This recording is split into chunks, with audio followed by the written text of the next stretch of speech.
Super. Bonjour Alexandre, Alexandre Boisson. Comment Bonjour ça va? Farzad, très bien, très Super. bien. Écoute Alexandre, moi j'ai vu un peu ce que tu faisais, ton parcours sur Internet, à Mhm. travers une vidéo que tu as faite ici pour l'autonomie alimentaire. Et je suis Ah oui, immédiatement… Ouais, c'était avec Frédéric Amani. Et je suis allé voir ton site Internet quelqu'un et de je me… bien, Pardon? quelqu'un de bien. Ouais, comme ça. On t'envoie le bonjour Fred. Et du coup, je suis allé voir ton site Internet et j'ai vu ton storytelling. J'ai vu que tu faisais partie des tireurs d'élite, c'est ça? Ou des protecteurs du président? J'étais à la sécurité des présidents 9 ans durant, donc c'est ce qu'on appelle le GSPR, groupe de sécurité du président de la République. Et j'y suis resté 9 ans, je ne suis pas resté 10 ans, je suis parti avant la fin par conviction personnelle. Voilà, donc Et tireur d'élite, on peut pas dire tireur d'élite, moi j'étais tireur haute précision. d'accord. Ouais, j'ai pas passé les qualifications qui permettent d'être si tireur d'élite que ça, mais bon, ça va.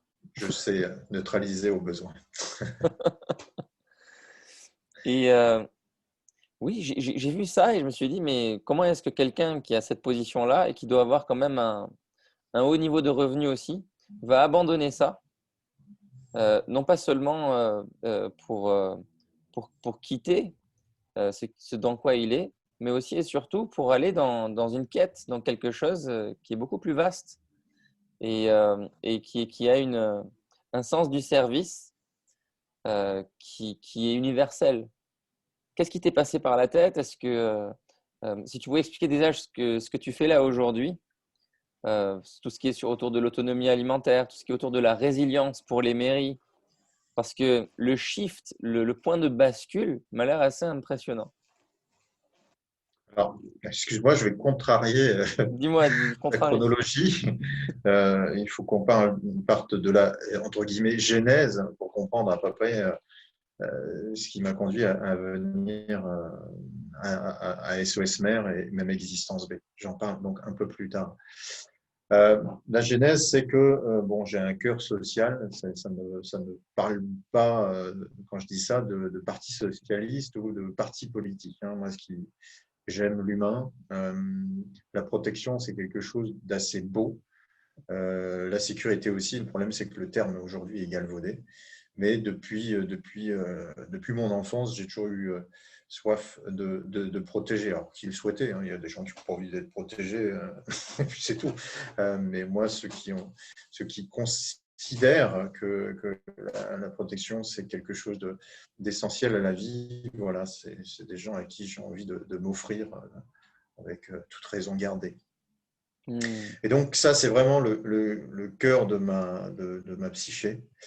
Et donc, je suis rentré dans la police assez rapidement. J'ai fait mon service national dans la police en 94. C'était donc, j'aurais dû faire l'armée, mais je l'ai fait dans la police, au cœur des quartiers sensibles, là où il se passe de belles choses. Hein, c'est assez bizarre, on n'entend jamais trop les flics ou les ex-flics parler des belles choses qui se passent dans les quartiers, mais au-delà de ce qu'on connaît déjà, et je n'ai pas envie d'en parler, puisqu'on connaît déjà, puisque les médias mainstream de grande diffusion nous parlent toujours des trucs qui vont pas, eh bien, il y a Hmm. de magnifiques solidarités justement avec cette diversité, ces gens qui s'entraident, qui sont là les uns pour les autres en cas de coup dur. Bon, bref. Donc j'ai été baigné là-dedans. Et pour autant, je ne suis pas du tout un bisounours. Hein. Hmm. Dans ma carrière, je suis passé aussi par la BAC nuit. Et là, donc, c'est l'autre versant de ce que j'ai pu connaître, c'est l'adversité, c'est devoir faire face, c'est être là confronté à une violence incroyable, une violence quotidienne que les gens ne s'imaginent pas. Les gens ne pensent pas que ça puisse exister. Les meurtres, les assassinats, les règlements de compte, les viols. Sur des personnes vulnérables, sur des petites gamines, bref, tout ça, moi je l'ai vécu dans mes tripes. Donc, déjà, la police, c'était un métier que je faisais dans mes tripes. Mais moi, je suis un mec qui vit tout dans ses tripes, de toute façon. Et puis, donc, je suis devenu après un policier de salon, c'est-à-dire que quand je suis rentré au service de protection des hautes personnalités, c'est un peu arrogant de dire ça comme ça, mais c'est vrai qu'on n'est plus un policier de terrain comme avant. La protection rapprochée, le garde du corps, c'est hautement dangereux. D'accord, hautement dangereux parce que quand ça se passe mal, en général, c'est assez fatal. Mais comparé à tous les flics de terrain qui tous les jours sont confrontés à des choses dures, difficiles à gérer, qui demandent du discernement, qui demandent de ne pas se planter, qui demandent en fin de compte de ne plus être humain, de jamais être fatigué, de jamais. Bon, bref, tout ça. Comparé à un garde du corps qui fait. Je parle des gardes du corps qui sont au contact des ministres et des présidents. C'est sûr que le risque est quand même beaucoup plus limité. Puis on a beaucoup de services dans ce service de police annexe ou de gendarmerie annexe ou militaire annexe qui nous soutiennent dans notre métier. Donc, après un court passage donc, au SPHP, même si c'est la même maison mère, je suis rentré au groupe de sécurité du président de la République. Et de là, donc, j'ai évolué dans ce qu'on appelle un service d'élite qui m'a beaucoup plu. J'étais vraiment à la manœuvre pour inventer des nouveaux stages, inventer même des dispositifs, des matériels particuliers, notamment si vous tapez sur Internet le Parapactum avec un officier du GSPR, j'en suis le papa en gros. Hein, c'est un dispositif déployable qui permet de protéger le président, même encore actuellement. C'est comme un parapluie, mais en gros, c'est beaucoup plus renforcé. Donc voilà, j'étais très motivé. Et en parallèle de ça, toujours ce cœur social, je m'occupais d'enfants en fin de vie ou enfants malades, donc avec une association qui s'appelait l'ASC GSPR. Et une association composée de plusieurs personnes de cœur qui ont permis à des enfants, justement, donc, soit lourdement handicapés ou atteints de maladies orphelines, donc assez condamnés, de vivre des choses exceptionnelles. Donc, voilà, ça, c'est ce qui fait moi, c'est ma personnalité, c'est-à-dire vraiment une personnalité assez tournée vers l'humain, le gentil humain. Par contre, l'abruti, je ne le supporte pas, donc je le combats. Et donc, les mecs qui ne respectent pas les règles, qui sont inhumains, ceux-là sont plutôt des gens qui ne me plaisent pas. Et il y a Ta eu une cible. dissonance cognitive. Ouais. Non, ce n'est pas ma cible. Eux, ils auront à répondre à leur conscience. Je pense qu'on n'échappe pas à sa conscience. Puis il y en a quelques-uns qui commencent à le comprendre. Mais ce n'est pas des amis, ce n'est pas des gens qui m'intéressent. Et il y avait une dissonance cognitive pour moi que d'être donc voilà dans un service d'élite, effectivement avec un salaire, mais faut pas rêver. Hein. Bon, tout est relatif, mais le salaire d'un garde du corps de président, il n'est pas très élevé. Hein. C'est pas comme dans certains salaires de privé ou alors à l'étranger. Mais donc voilà, j'avais Bien, une si vie c'est pas correcte. indiscret, tu pourrais nous partager Non, ou non, non, pas? je Non? partage pas. Mais D'accord. c'est pas des sommes énormes. Ce qu'il y a, c'est que effectivement, j'avais un certain confort de vie, mais la dissonance cognitive de protéger des gens qui voulaient faire des guerres sous prétexte démocratique, alors qu'on sait très bien aujourd'hui, avec du recul, que tout ça, c'est pour du pétrole, ça ne me convenait plus. Je ne dis pas que moi, j'avais raison et qu'eux avaient tort, mais moi, je suis désolé. Quelque part, je faisais des choses pour la vie, pour les enfants. Je protégeais de ma vie la vie d'un président. Donc, ça veut dire que je consentais à un moment que je puisse prendre une balle et faire de ma femme et mes enfants, de ma compagne et de mes enfants à l'époque, une veuve et des orphelins. Et à côté de ça, j'avais des gens qui trouvaient tous les moyens de bousiller des pays. Donc, ça ne m'a plus plu. Et je pense que c'est parce que je me suis éveillé à la mécanique systémique du monde que j'ai refusé. J'ai Alexandre, refusé de quel a été continuer le à être. processus de prise de conscience? Parce que j'imagine que tout le monde n'a pas pris conscience autour de toi. Il y a bien eu un processus, un point de départ, et puis un cheminement qui, Oui, c'est un au code moment… source. Ouais, C'est un code source, c'est-à-dire qu'on a nous devons nos vies. Alors bon, là, tu es à La Réunion.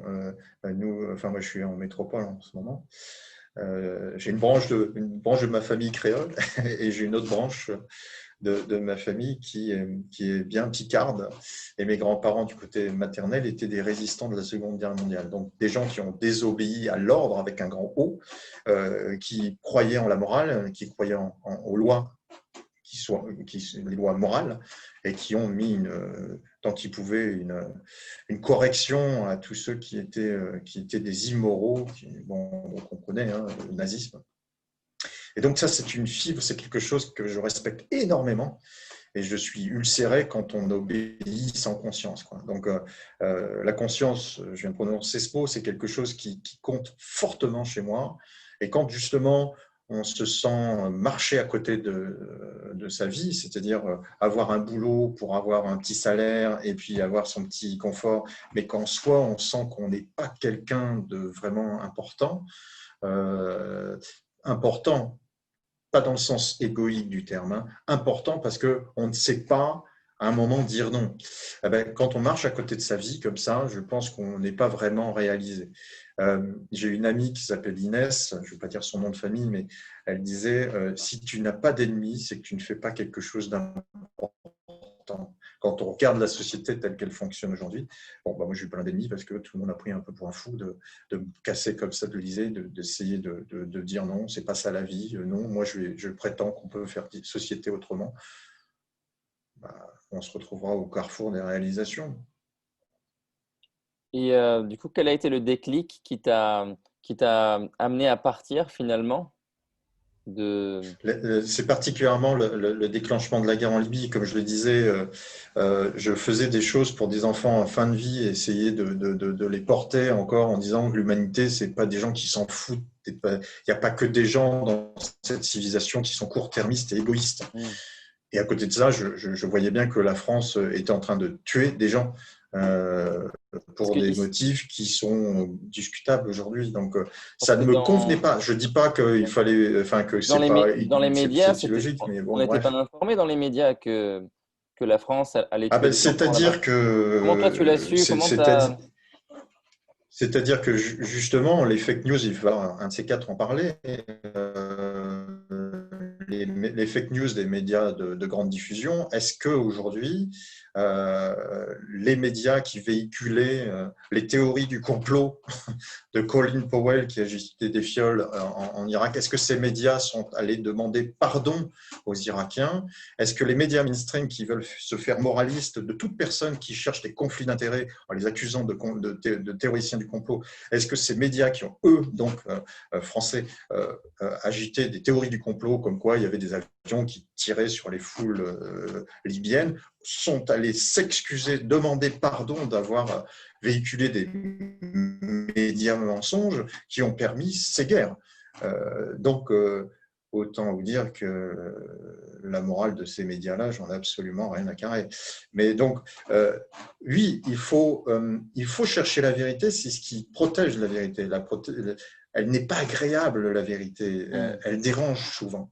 Quand on voit tous les lanceurs d'alerte, ils ont des vies sacrifiées parce que la vérité dérange et que la masse préfère le mensonge qui rassure. Hein. Donc, mais c'est pas grave de ne pas être quelqu'un dans la masse. On s'en fout de la masse. Ce qui est important, c'est d'être bien avec soi. Ça, c'est hyper important. Parce que le cœur créatif, ce qui permet des grandes réalisations, c'est justement d'être incarné, d'être aligné avec soi, ancré avec soi. Parce que si on ressemble trop à l'autre, bah, on sait de ce qui on est nous-mêmes. Bah, voilà, donc ça, être convaincu et être bon, essayer d'être bienveillant, je pense que ça offre beaucoup plus de potentiel créatif. Et c'est un parcours difficile, mais c'est un parcours très, très intéressant, plutôt que d'être là, comme ça, à errer dans une existence comme les autres, sans jamais se connaître soi. Je trouve que c'est plutôt merdique. Donc la justice, la vérité, ça fait partie des valeurs morales qui te portent. Et ce sont eux qui t'ont un peu éveillé et averti que le lieu où tu étais était brûlant de mensonges et d'hypocrisie, malgré C'est ce qu'en disaient les médias. c'est pas le lieu où j'étais, c'est le monde qui est comme ça. C'est-à-dire que si on prend d'autres pays, ils font exactement les mêmes choses. c'est la même chose. La France ne peut pas être la bonne élève quand tout le monde désobéit, hein. La C'est-à-dire France, que elle fait ce qu'elle peut. plus on va dans les élites et plus il y a ça, tu crois, partout dans le monde? Mais c'est une logique mathématique, c'est-à-dire qu'à partir du moment où nous-mêmes, en bas de la pyramide, on est capable de compromission, d'accord? Et que nous sommes des millions de personnes capables de compromission. Je ne vois pas pourquoi tout en haut, il n'y aurait pas de compromission. C'est-à-dire que la forme pyramidale amplifie les choses. Après, le truc pour les mecs tout en haut, c'est qu'il ne faut pas qu'ils se fassent gauler. Mais sinon, ça leur fait mal. Mais tant ils arrivent à bien mentir, ça rassure tout le monde. Les gens ne cherchent pas la vérité. On le voit encore avec cette crise sanitaire. Les gens ne sont pas intéressés par la vérité. Ce qui les intéresse, c'est ce que le communément admis. Voilà. De continuer la vie Et comme elle a au-delà toujours été, en fait, de continuer les ouais, habitudes, le train-train. mais c'est au-delà de l'intellectuel, c'est physiologique, hein. C'est-à-dire Oh. que notre cerveau n'est pas calculé, enfin ne calcule pas la morale. Lui, ce qu'il calcule, notre cerveau, c'est ce que ça va lui coûter en termes d'énergie neuronale de réfléchir. D'accord? Donc les habitudes, ça ne consomme quasiment, enfin, ça consomme pas beaucoup d'énergie, d'accord? Neuronalement, parce qu'on sait ce qu'on va faire. Bref, le confort, tout ça, ça consomme peu d'énergie. Alors qu'aller à contre-courant du système, ça bouffe énormément d'énergie. J'aime bien dire ça, et Arthur Keller le dit aussi, sous une autre forme, mais pour moi, l'homme avec un grand H, hein, qui donc comprend homme et femme, l'homme, c'est un tube digestif qui se prend pour un intellectuel. Aujourd'hui, on se parle, on a en capacité d'avoir un discours, justement avec des idées, ainsi de suite, parce que notre ventre est assez rempli depuis assez longtemps. Si nous étions tous les deux affamés, je pense que l'émission n'aurait même pas lieu, parce que nos priorités seraient différentes. Et donc, l'idée, c'est que la charge mentale conditionne notre monde. La charge mentale, c'est quoi? Donc, est-ce que réfléchir, ça nous bouffe du jus? Ou est-ce que faire comme tout le monde, c'est pas plus facile? Donc c'est pour ça, c'est de là que vient le conformisme. Et je termine là-dessus. J'ai publié sur LinkedIn justement une étude qui a été faite sur des juges qui, suivant s'ils avaient le ventre plein ou vide, devaient juger. Alors, je reformule. Je l'ai vu celle-là, ouais. Elle est bien. Je reformule. Les juges étudiaient des remises en liberté conditionnelle, d'accord? Et donc, il y avait une étude qui était faite sur les décisions des juges. Et suivant s'ils avaient du sucre ou pas assez de sucre dans le corps, c'est-à-dire s'ils avaient assez mangé ou pas, la sévérité variait. Donc, c'est pour ça que je dis qu'on est avant tout une physiologie. Et avant de considérer les choses de manière intellectuelle, il va falloir considérer comment nous sommes physiologiquement pour faire évoluer ce monde. On ne va pas rester des bêtes sauvages à toujours se friter comme ça sur cette planète, à toujours refaire les mêmes erreurs. Il va peut-être falloir nous considérer. Et c'est ce qui m'a amené différemment en tant que comme être animal, mais aussi doté de spiritualité, et voir comment on va libérer cette spiritualité pour faire société, voire civilisation autrement. Et tout ça m'a conduit, toutes ces réflexions m'ont conduit à créer SOS Mère. Voilà. Alors, j'ai encore plein de questions à te poser, mais on n'aura pas forcément beaucoup de temps. Parle-nous, si tu veux bien, de SOS Mère et de ce que tu fais aujourd'hui pour la résilience des territoires. Alors, justement, on s'intéresse à la physiologie. Et donc, de par mon ancien métier, moi, j'étais intéressé donc de savoir comment la France, qui est de plus en plus exposée, comme le reste des autres pays du monde, à des crises systémiques, donc crise du système globalisé. Donc, la France allait pouvoir passer ces crises. Donc, c'est d'où le terme résilience, c'est se remettre d'une crise. Et donc, j'étais intéressé par plusieurs résiliences. La résilience santé, on voit ce que ça donne aujourd'hui, la résilience énergétique, et bien sûr, je considérais aussi la résilience alimentaire, donc la capacité à nous nourrir, en cas de crise systémique majeure. Et ça faisait partie de ces 3 grands axes de résilience que j'étudiais, jusqu'au jour où j'ai rencontré Stéphane Linou.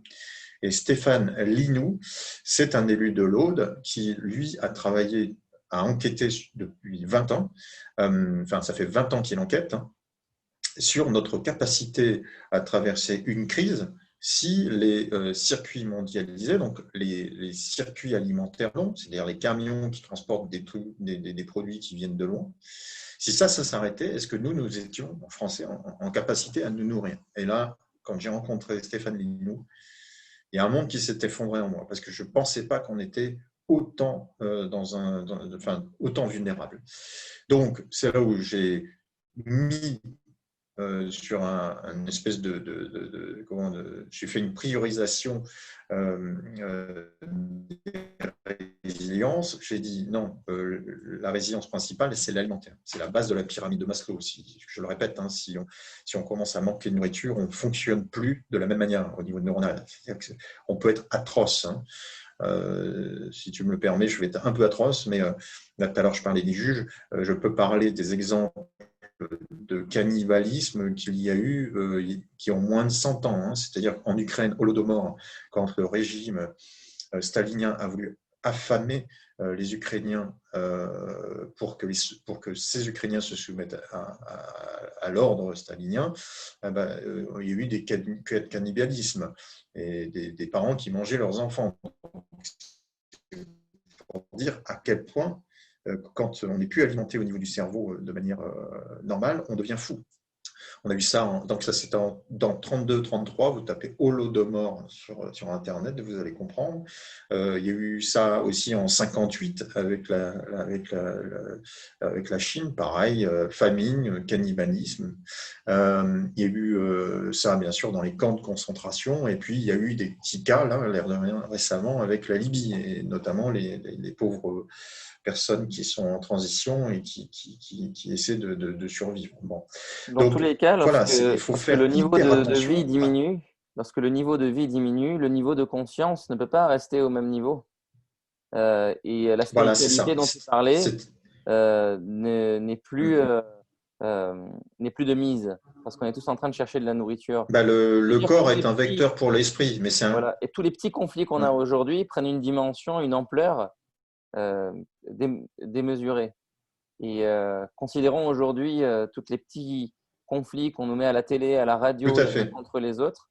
Dès qu'il y a un problème d'ordre financier, déjà, on n'est pas bien. Ensuite, s'il y a un phénomène d'ordre alimentaire qu'on ne connaît pas aujourd'hui, nous, dans nos conforts, ça risque de devenir vraiment Non, on ne connaît pas. terrible.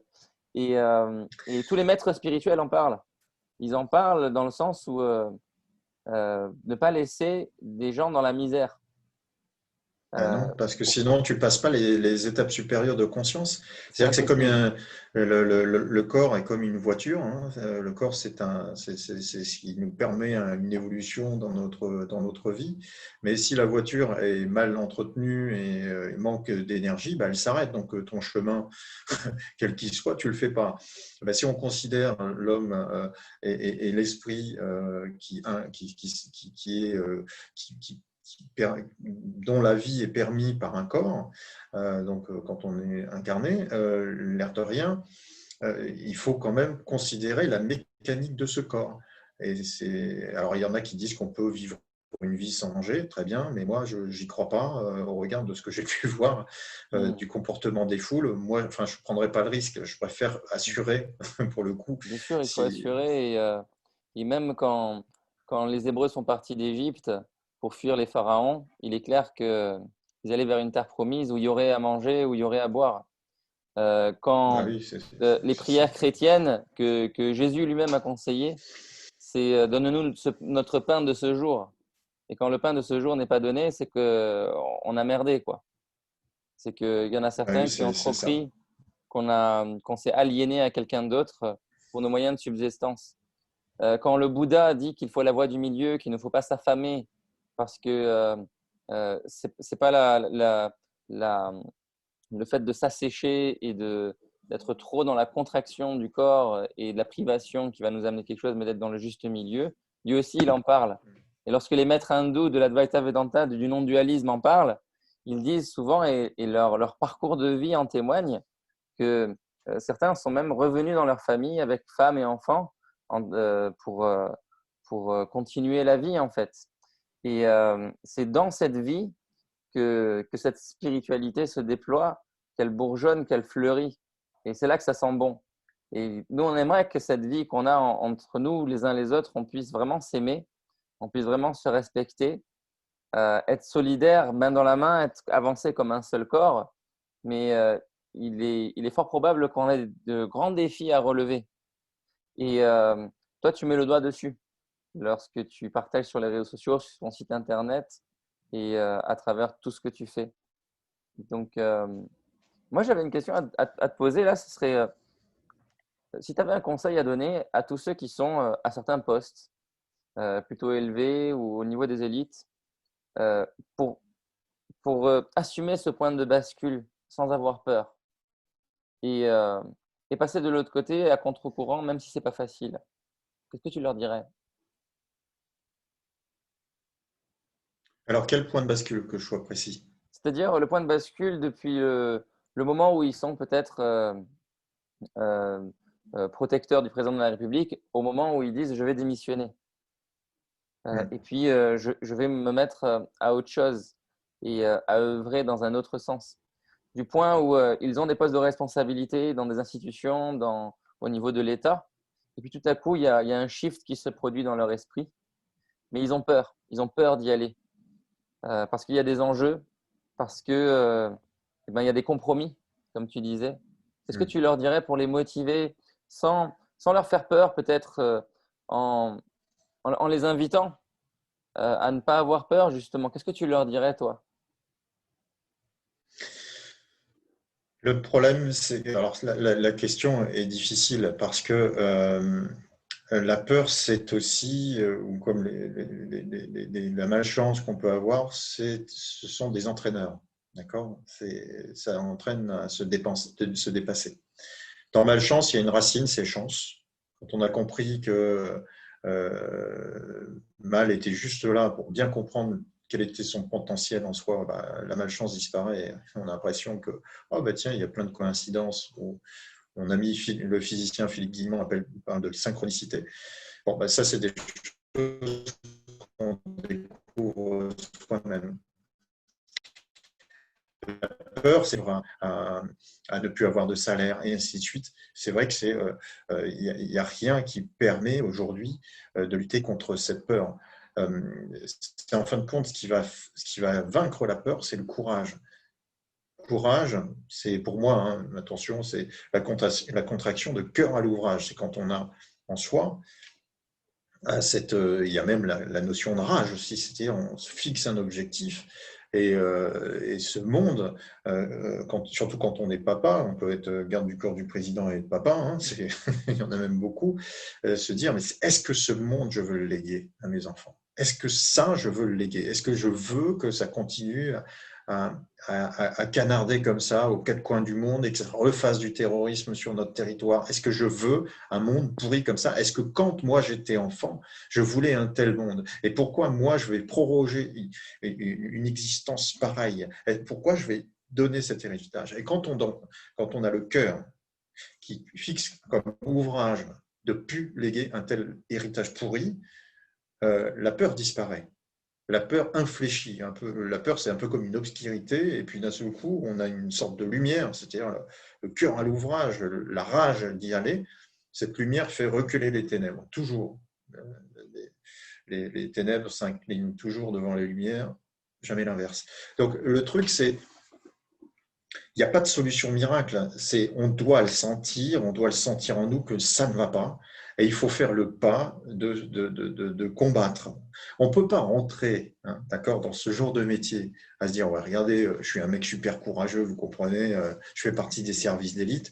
Excuse-moi d'être vulgaire, mais pas avoir de couilles sur sa propre trajectoire de vie, c'est pas cohérent. C'est de l'illusion. Il faut sortir de l'illusion pour exister. Pour exister, il faut sentir que ça vibre en soi. Et donc là, aujourd'hui, nous allons être aidés. C'est-à-dire, à l'échelle humaine, nous allons être aidés. Pourquoi? Parce qu'on a des crises et que le train-train du quotidien de la majeure partie des gens, policiers d'élite ou pas policiers policiers d'élite, militaires d'élite ou pas militaires d'élite, enfin bref, tous ceux qui font des métiers de courage, vont être confrontés au même titre que tout le monde à des crises systémiques majeures. On l'a vu avec la Covid, c'est plus des légendes qu'il existe des crises systémiques majeures. Un virus stoppe le monde. Il y a des problèmes climatiques qui nous arrivent, qui libèrent d'ailleurs des virus, des glaciers. On a des problèmes de pic énergétique et géopolitique qui entraînent aussi des dysfonctionnements sur les énergies. Donc tout le monde va prendre ces crises en pleine face. Et s'il n'y a pas un moment, une incarnation forte, c'est dire, OK, on va faire autrement, ça ne sert à rien de se complaire dans une illusion qu'on est très fort parce qu'on occupe un poste de mec soi-disant de courage. Donc, Il tu faut leur y aller. dirais, posez-vous la question si ce dans quoi vous êtes est juste, si c'est bon, si c'est vrai. Et acceptez de voir les mensonges, les hypocrisies et tout ce que vous vous racontez depuis des années. Déjà de le voir. La Ce que tu es création, en j'ai train de dire. l'impression avec un C, j'ai Ouais. l'impression que la création avec un grand C n'aime pas les tièdes. Donc, c'est-à-dire que les mecs qui se racontent des histoires et qui se tapissent dans leurs illusions, bon, au bout d'un moment, ils ont la claque. Ils ont la claque d'avoir une problématique mondiale qui fait qu'ils ne peuvent plus s'échapper. Ils ne peuvent plus mentir. Bien sûr. Nous avons vécu, Et pour ceux qui nos acceptent de grands-parents ont vécu voir, des guerres. oui, pardon, je t'ai coupé. Oui. Pour ceux qui acceptent de voir, Non, pardon, vas-y. nous n'avons pas vécu de guerre comme nos grands-parents ont vécu beaucoup de guerres. Tu vois. Moi, les miens ont connu 2 guerres. Là, tu ne peux plus te cacher. Tu es obligé de prendre position. Et ce n'est pas prendre position pour un camp ou pour un autre. Tu es obligé de prendre position pour toi-même. Qui es-tu? Que vas-tu faire dans ce monde? Quand ça devient critique, quand il y a une guerre, tu es obligé de te poser la question, qui j'ai en face de moi dans le miroir? Quel est mon reflet? Quel est mon reflet? Waouh, d'accord. Accepter de voir, avoir le courage de faire face à la peur, se voir tel qu'on est, tomber des nuits, même si on se rend compte que des années durant, on s'est menti à soi-même. Et puis tout à coup vient une action et une action de faire autrement et de l'assumer. Donc, assumez-le et, et cette vie va être beaucoup plus satisfaisante que le fait de se cacher derrière des images que des gens applaudiraient parce qu'au fond de vous, vous sauriez que derrière, il n'y a pas de courage. Il y a juste une image du courage. Et moi, j'aime bien cette idée-là que tu as. Si tu avais un conseil à donner à tous ceux qui nous écoutent, qui sont des quartiers, qui sont, comme dirait le philosophe Bernard Stiegler, prolétarisés par une vie pleine de YouTube, de Netflix, de drogue, de cigarettes, d'alcool, etc. Quelles sont tes routines à toi? Comment tu t'entretiens physiquement, psychiquement? Parce que pour toi, j'ai vu que c'est le physique, le physiologique est important et primordial. Et peut-être que pour beaucoup d'entre nous, ça l'est aussi, parce qu'on est tous des êtres Alors, humains sur un même pied d'égalité. Qu'est-ce que tu conseilles? vu que tu vas poser 2 questions et je vais faire une réponse, hein, c'est-à-dire qu'est-ce que tu conseillerais aux jeunes des quartiers et quelle est ma propre routine d'entraînement. Moi, je les invite à considérer le chanvre, pas le cannabis qu'on fume, mais le chanvre légal, celui pour lequel on ne peut pas se faire arrêter. Ce chanvre qui permet de la nourriture, ce chanvre qui permet un lien social, ce chanvre qui va être nécessaire de cultiver sur nos territoires. Pourquoi? Parce que c'est une plante magique, non pas parce qu'on la fume, c'est parce qu'elle peut rendre la réalité beaucoup plus belle que justement une fumette qui est temporaire. La réalité de quoi? C'est la réalité de se battre une nouvelle fois pour quelque chose de bon et de beau. C'est quoi se battre pour quelque chose de bon et de beau? C'est-à-dire que le chanvre, typiquement, capte du CO2 quand on le fait pousser, réhabilite des sols. C'est ça l'avenir. Ça va être justement de commencer pour nos enfants, parce qu'il y a plein de mecs des quartiers qui maintenant, aujourd'hui, il n'y a pas que des jeunes dans les quartiers, il y a des mecs qui ont été des jeunes des quartiers qui sont maintenant des papas et des papas exemplaires qui ont eu justement des papas et des mamans qui ont eu des parcours merdiques à la frontière du code pénal et plutôt de l'autre côté, et qui se disent maintenant, bon, allez, on se range, mais qu'est-ce qu'on peut faire? Eh ben, avec le chanvre, il y a plein de choses à faire. Et c'est une plante que beaucoup connaissent sur un axe, alors que cette plante, elle va nous servir quoi? Elle va nous servir à la nourriture, elle va nous servir à réhabiliter des sols, elle va nous servir pour les transports, elle va nous servir à isoler nos maisons. Il y a plein de métiers à apporter, il y a plein d'axes qui permettront avec ce chanvre, d'être fort dans le concert des nations et penser à ses petits frères à l'autre bout de la planète. Parce que le chanvre, à la différence du pétrole, c'est un végétal qui s'offre à quasiment tout le monde. Elle pousse cette plante aux quatre coins du monde, que ce soit dans le désert du Sahara jusqu'aux plaines de Sibérie. Donc, c'est une démarche humaniste qui doit passer par les cités, parce qu'il faut déstigmatiser ces gens.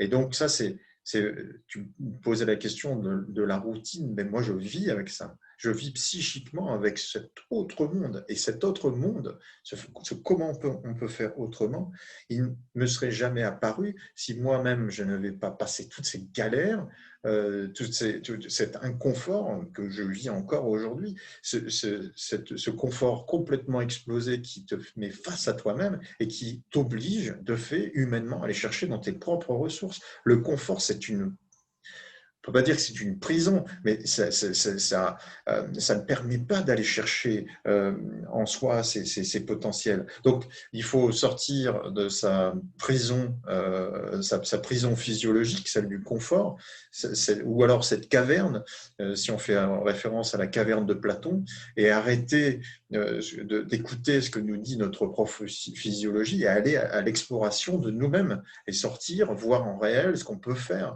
ce qu'on peut apporter à cette France, à cette République, parce que la République, ça ne sera jamais construit, comme la démocratie, ça ne sera jamais complètement construit. Et j'en termine là-dessus, et j'invite tous les jeunes des quartiers à écouter ce que dit cette maman qui est Latifa Ebn Ziaten, maman qui a perdu son fils au moment des attentats de 2012, au même titre qu'il y a eu les pauvres enfants de l'école juive qui ont été assassinés. Bon, Latifa a perdu son fils, et maintenant, que fait-elle de cette douleur, de cette rage? Elle se transforme en chance pour la société. Elle va voir des mecs dans des quartiers, je l'ai accompagné, dans des quartiers, des enfants qui sont prêts à aller à trouver un sens en partant pour une guerre qui n'est pas la leur. Elle leur donne du sens sur leur territoire en leur disant, mais qui êtes-vous? Est-ce que vous vous connaissez? Est-ce que vous connaissez votre potentiel? Et c'est ces discours-là dont on a besoin aujourd'hui. Ça, c'est ma nourriture psychique, c'est mon entraînement, c'est en permanence me dire que nous avons des capacités intrinsèques à découvrir, c'est dans notre ADN, mais il faut arrêter d'être feignant, paresseux intellectuellement, se complaire dans des illusions. Il faut sortir de la caverne de Platon. J'espère que j'ai été clair dans mes explications. C'est très clair. C'est de dire que ayez courage, vous avez la capacité, vous avez beaucoup plus de capacité que tout ce que dit la société, que disent les uns et les autres. Vous pouvez entreprendre. Alors, tu as proposé une piste d'entrepreneuriat sur le chanvre. Par où commencer? Tu aurais peut-être un site internet ou un contact ou une information à donner sur le chanvre si quelqu'un veut commencer? Par où est-ce qu'il commence? Alors, moi, je les invite déjà à se renseigner sur ce que dit Pierre-Yves Normand. C'est celui qui est vraiment un artiste du chanvre, qui a découvert énormément d'applications. Il y en a beaucoup d'autres, mais c'est quelqu'un pour qui j'ai beaucoup d'affection parce que c'est quelqu'un, Pierre-Yves Normand, qui fait ça par pur humanisme. Il parle du chanvre parce qu'il veut transformer la société, il ne veut pas faire de l'oseille, il ne veut pas faire du business. Lui, ce qu'il veut, c'est montrer, c'est un chercheur, c'est un explorateur du chanvre. Il réhabilite ça et il explique tout ce qu'on peut faire. Alors, vous allez il sur fait de l'huile, il fait tout, du fil il reconstruit une pour des société. vêtements. Il y a même Ouais. du fil qui peut être fait pour les imprimantes 3D. Ouais, tout ça. On peut soigner, on peut faire de l'électricité avec le chanvre, il m'en a parlé. Parce que Pierre-Yves Normand. Pierre-Yves Normand, et vous tapez ces deux mots-clés, donc Pierre-Yves Normand et Marc Lepelletier, parce que Mhm. Marc Lepelletier est un mec brillant qui a sa chaîne YouTube qui s'appelle Petit Manuel de résilience. Et vous allez D'accord. comprendre vers quoi vous devez vous diriger. Et puis après, vous allez il y a quelqu'un qui commente très souvent sur mon LinkedIn des choses. Je crois que c'est Biosénergie. Et voilà, il y a plein de gens qui se mettent dans la filière du chanvre et c'est hyper important. Il faut en foutre partout. Alors, c'est sûr Mhm. que ça va faire un peu Jamaïque, la France, hein, si tout le monde se met au chanvre. Mais moi, je prétends qu'il y a plus de choses à faire en termes de rêve avec notre réalité. Vivre ses rêves, c'est ce que j'ai réussi à faire. Faire vivre ses rêves, c'est ce que j'ai réussi à faire avec Yann Crouza, Mélinda Noël et bien d'autres lors des journées Soif de vivre quand j'avais l'opération caritative. Il y a Eric Duquesne aussi qui faisait ce genre de choses. Donc faire vivre des rêves, c'est possible. Hein. Même Mhm. ces enfants n'osaient pas rêver. Avec le chanvre, on est capable de faire rêver des quartiers entiers.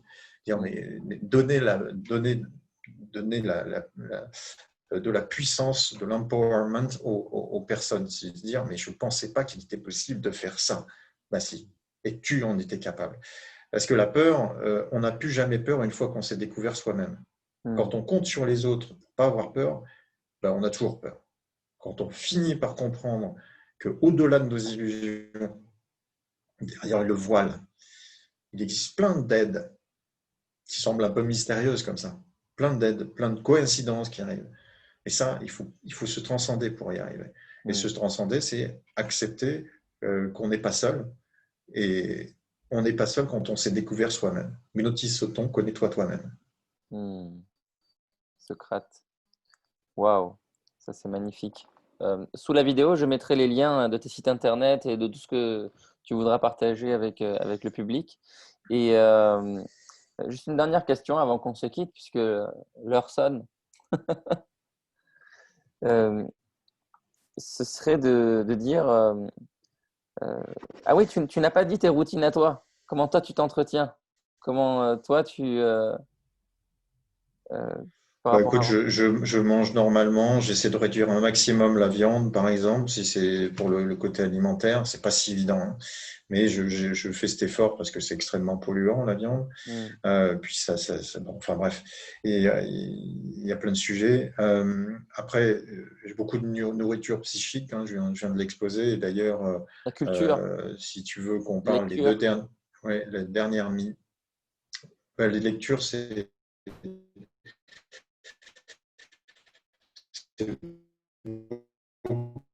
beaucoup de produits. Ça, c'est une chose formidable, hein. Quand on découvre aussi les messages de l'intuition, ben, on s'aperçoit qu'on est très, très inspiré. Donc, je m'inspire beaucoup de ce que dit aussi tout un tas de copains. Jean-Pierre Gou, je vous invite à découvrir ce qu'il a écrit. Sylvie Détiolaz, la docteure qui étudie les états de modifiés de conscience, et Claude Charles-Fourier. Je vous invite à lire Isabelle Delannoy avec l'économie symbiotique. Je ne peux pas tous les citer, mais ce sont tout un tas de personnes. Maxime de Rostolan vient de sortir un livre aussi. Ce sont tout un tas de personnes qui nous aident à Existence B. Alors, si tu veux qu'on en parle, la dernière minute, ça sera peut-être une belle conclusion.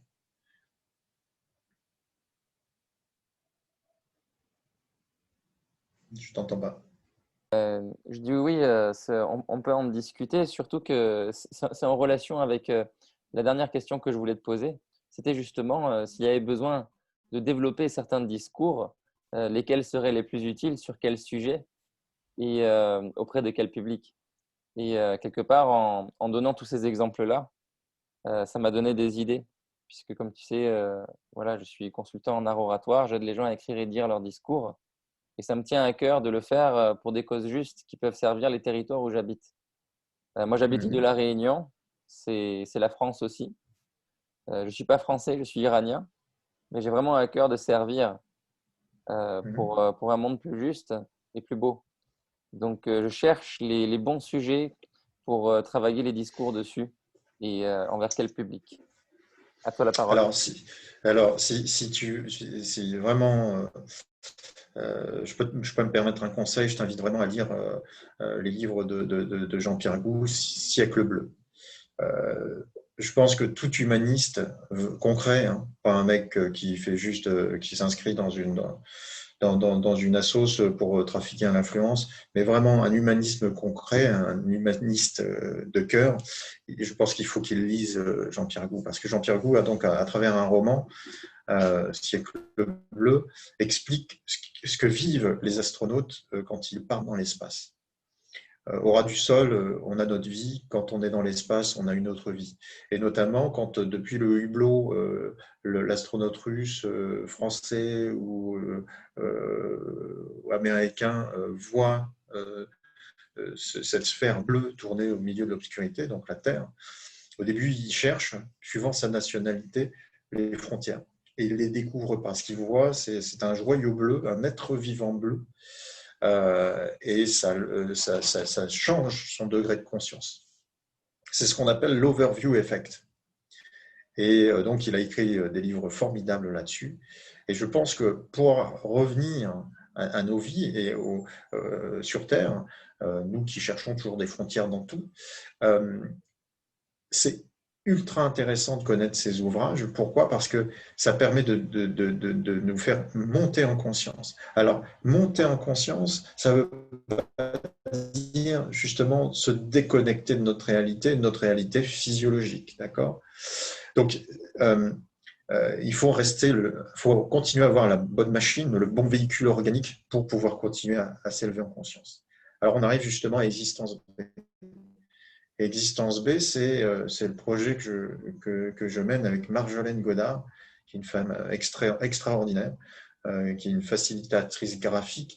Et moi, si j'incarne ce côté très virulent, je vous dis les choses en face, T'as la je rage. suis un ancien flic, machin, bref, donc tout ce qui est, ouais, tout ce qui est chiant, que les gens n'aiment pas trop entendre, quoi. Eh ben, elle, c'est cette capacité à mettre du beau partout et d'aller sur une même voie que la mienne, mais avec beaucoup plus de talent et puis ce côté féminin qu'il faut vraiment maintenant mettre en avant. Hmm. Et donc, et nous avons, avec beaucoup de personnes que j'ai citées, Isabelle Delannoy, Valérie Cabanès, bref, il faut aller sur le site existenceb.fr, vous découvrirez tous ceux qui ont expérimenté des choses, qui ont des concepts, qui veulent changer le monde. Mais changer le monde, c'est assez évasif. Le mieux, c'est d'expérimenter qui on est soi. Et comme disait Gandhi, soit le changement que tu vas voir apparaître au monde. Et donc là, ce qu'on propose à Existence B, c'est d'être des humains. Au même titre que dans les livres de Jean-Pierre Gou, on ne voit pas, depuis le hublot, sur la Terre, on ne voit pas des Français, on voit des hommes qui bougent, quoi, des femmes qui bougent, des animaux, enfin bref, des vies qui bougent. Et donc, Existence B, c'est un no man's land où, en fin de compte, les gens sont des humains. Ils ne sont Hmm. pas iraniens, ils n'ont pas ils ont le droit d'être tout ce qu'ils veulent être à l'intérieur d'eux-mêmes. Mais Existence B, ce sont des humains respectés. Et donc, à partir de là, ils se développent et ils vont expérimenter ce monde qu'ils veulent incarner. C'est une histoire d'amour, en fin de compte, Existence B, l'histoire d'un héritage d'amour. C'est l'histoire de parents qui, toute la journée, travaillent à ne plus consommer autant de planètes que nous en consommons. On en consomme aujourd'hui avec nos modes de vie 2,7, hein, donc quand on est français. C'est sûr qu'à ce rythme-là, on ne va pas aller bien loin pour l'écologie. Donc là, à Existence B, ce sont des gens qui qu'ils soient, vont essayer de réduire cette consommation, de se développer et d'être heureux. Pour moi, la sécurité, et j'en termine vraiment là-dessus, la sécurité, ce n'est pas des flics partout avec des drones et du LBD 40 dans la tronche des gens qui ne disent pas comme on a dit. C'est un bonheur à perdre. C'est un bien-être à construire et à avoir, pour le coup, peur de perdre. Parce que c'est ça qui est sécurisant. C'est quand les gens ont construit d'eux-mêmes quelque chose dont qu'ils ont peur de perdre. C'est-à-dire un bien-être, un endroit où ils se sentent bien. Pourquoi c'est de la sécurité? Parce que si on considère mes copains, notamment Christophe Coppen, qui était un des négociateurs au RAID, quand les négociateurs de ce type de service, RAID ou GIGN, arrivent sur un forcené, que dit le forcené? Alors qu'il vient de tirer depuis son balcon sur la foule, ou il a pris carrément sa famille en otage. J'en ai plus rien à foutre, j'ai plus rien à perdre. Ça, c'est ce qu'il y a de plus dangereux dans la société. Quand les gamins que voient Latifa et Ben Ziaten, que disent-ils? Mais vous avez vu où on habite, de toute façon on est foutus, il n'y a pas d'avenir. Mm. Alors, on a envie de leur dire, mais c'est parce que vous n'êtes jamais découvert, les mecs. Venez, vivez, parce que Existence B, c'est pas restrictif, c'est un état d'esprit. C'est un peu comme Victor Hugo, à la Victor Hugo, rien n'arrête une idée dont l'heure est venue. L'idée, c'est que ça se passe le plus possible partout dans le monde, que les gens se révèlent et arrêtent d'attendre un Messie venu du ciel, des urnes, qu'ils comprennent que le Messie est déjà en eux. C'est-à-dire que s'ils évoluent, si leur âme amène à voir au monde ce dont ils sont capables, comment ils voient les belles choses, ça va se réaliser. Ça n'a rien de magique, c'est juste qu'on est composé comme ça et qu'on a oublié qu'on était composé comme ça, nous les êtres humains. Donc Existence B, c'est une autre existence. D'accord. Je vois un peu les discours sur lesquels je peux travailler et améliorer pour les mettre à disposition des gens. Et ça me rappelle un poème que j'ai écrit il y a vraiment plus d'une dizaine d'années. Parce que le sentiment d'existence qu'on a, assez souvent, il est de l'ordre du moi-je. Moi, je suis là. Moi, je veux ça. Moi, je désire ça. Et à mesure qu'on s'éveille et qu'on prend conscience des différentes étapes de l'existence, le moi-je devient je seul. Et c'est un je qui dit juste je suis. Il n'y a rien derrière. C'est pas je suis le président, ce n'est pas je suis ceci ou cela. C'est juste je suis et j'existe.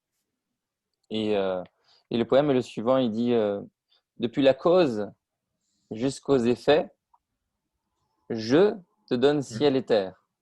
Qu'en as-tu fait? Depuis la cause jusqu'aux effets, je te donne ciel et terre. Qu'en as-tu fait? Bien entendu, dans les environnements dans lesquels nous sommes, on peut constituer quelque chose avec les effets et les conséquences. Mais comme le disent les sages, pourquoi ne pas retourner directement à la source? Parce que depuis là, tout change. Depuis là, tout change là maintenant. Et moi, je ressens ce changement-là en moi-même. Et je peux le voir aujourd'hui dans le monde à travers certains acteurs auxquels j'étais complètement aveugle auparavant. Et tu fais partie de ces acteurs-là. Merci d'avoir accepté cette Merci. interview. Et je suis tout plein de gratitude pour ta présence. Je souhaite que tu puisses continuer. Et tout ce qui pourra jouer en ta faveur et en la faveur de tous tes amis, je ferai tout pour être avec vous. Merci Farzad. C'est moi. Prends bien soin de toi. À bientôt. À bientôt.